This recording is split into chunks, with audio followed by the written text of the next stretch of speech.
Hello everyone, welcome to episode 123 of Chatting with Anthony. For this episode, I'm going to implore you guys to use harder challenges as a vessel for growth. Harder challenges, just anything that's hard in life, is a catalyst to help you improve. Regardless whether that's to get bigger, better, stronger, whatever it might be, it's going to help you. Like if you're getting stretched, you're going to become more resilient. Or resilient, stronger, however you want to view it really, but you will get better, or you should get better at the very least. And I believe that using it as a tool is effective because that's exactly, what it is. And we have to face hard challenges anyways. We all have difficulties, so you might as well get used to dealing with it. I get that it's not exactly natural to seek after challenges just to get better at dealing with challenges. I get that it's not natural per se to look for a hard time in hopes of getting better, in hopes of having an easier time the next time you have a hard time. But I do believe that's what helps separate people apart and what helps you improve in a certain field, category, whatever. That's basically what I'm imploring you guys to do. The mind, I believe, holds us back more than we realize. This is a sentiment that has been echoed very much by David Goggins, if you're familiar, and I 100% agree with him. I've noticed in my own life that when I kind of just try to tear down the mental barriers and just say, I will do something until I just physically cannot do it anymore. Forget mentally, I will do it until I physically burn out. And there is something to be said for the mental side of, mental burnout. That is a very real thing that you have to deal with, but at least getting to that point where you literally cannot do anymore, even if it's not as much a physical thing as it is mental, so to speak.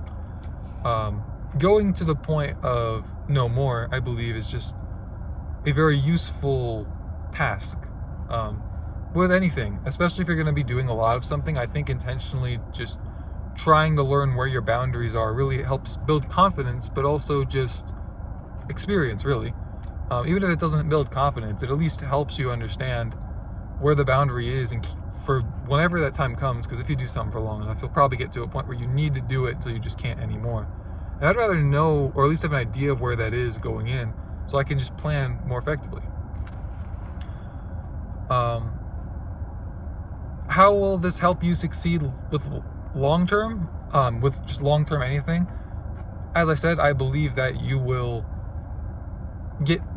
have better understanding on how to, if you have better understanding on how to approach it, let me say it like this. If there is a better understanding on how to approach a task, you can more effectively plan how to do it. You can more effectively, do the actual task, and then you can understand how to manage yourself and others within that. You can also use this advice to guide others. You can't apply everything that happens to you to everyone else, because of course we're all different. So of course it's gonna get a bit messy, but there is something to be said just for the fact that you'll have more, at the very least you'll have more knowledge. I think a lot of people don't succeed because they avoid the challenge.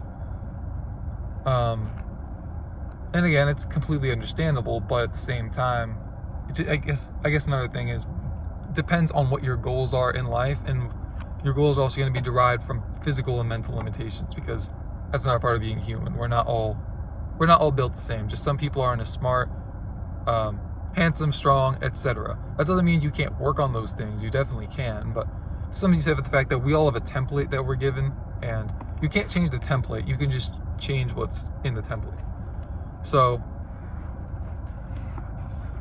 I believe that a lot, to use the fight or flight analogy here, I think is appropriate, because to put it simply, if you go to failure, you're going to get to that. I think you're going to get to that point, or at the very least you're going to have to utilize it to get to that point.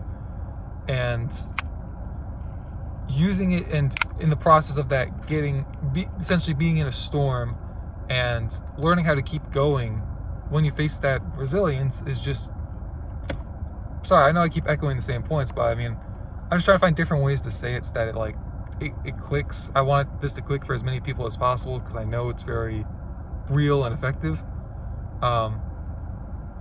storms are going to come all of our ways, and so learn to carry an umbrella and hold it firm.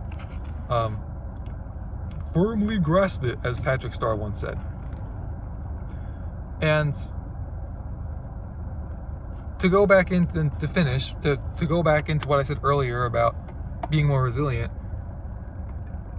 if you become stronger, it's gonna take more to feel that same amount of pain.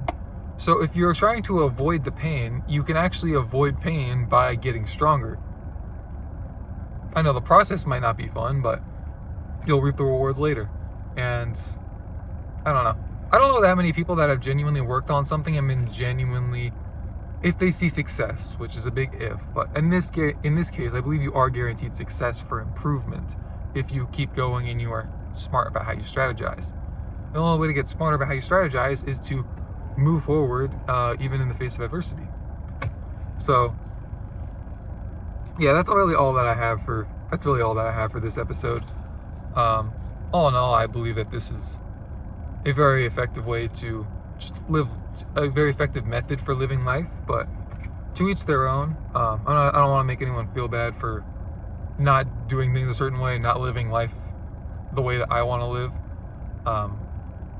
I think that's another thing. The beauty of what God has given us is the freedom of choice. So that's all I have. So thank you for watching. Stay safe. God bless. And I'll see you bozos in the next one.